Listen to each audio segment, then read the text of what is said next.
సోమశిల నుంచి కండలేరు వరద కాలువకు 6000 క్యూసెక్ల నీటిని విడుదల చేశారు.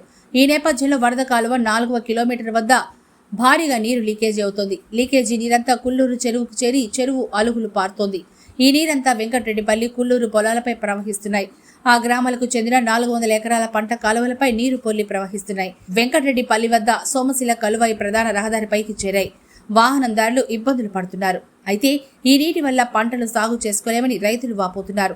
అధికారులు లీకేజీని అరికట్టాలని కోరుతున్నారు. ఈ లీకేజీని త్వరగా చేయకపోతే కుల్లూరు చెరువు పూర్తిగా దెబ్బతినే అవకాశం ఉందని గ్రామస్తులు తెలిపారు.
మాది కుల్లూరు కండలేరు డాముకు నీళ్ళు ఎత్తున్నారు. 6000 క్యూసెక్లు వస్తున్నాయి.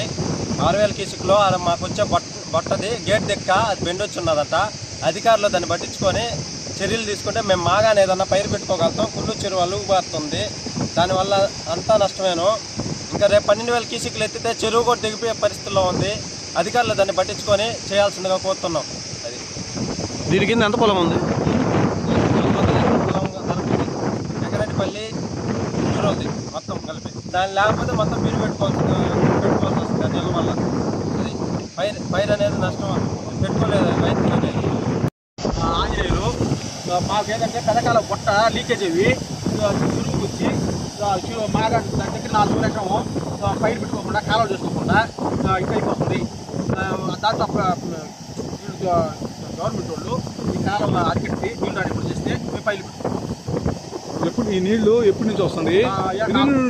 ఈ నీళ్లు ఎలా వస్తుంది మాకు వెంకటపల్లి, కుల్లూరు వాళ్ళు 4 ఎకరము ఈ సంవత్సరం పైరు ఇట్నే కానీ వస్తుంటే దాని ఏదైనా అరికెడితే మేము పైరు పెట్టుకుంటాము. లేకపోతే ఇంతే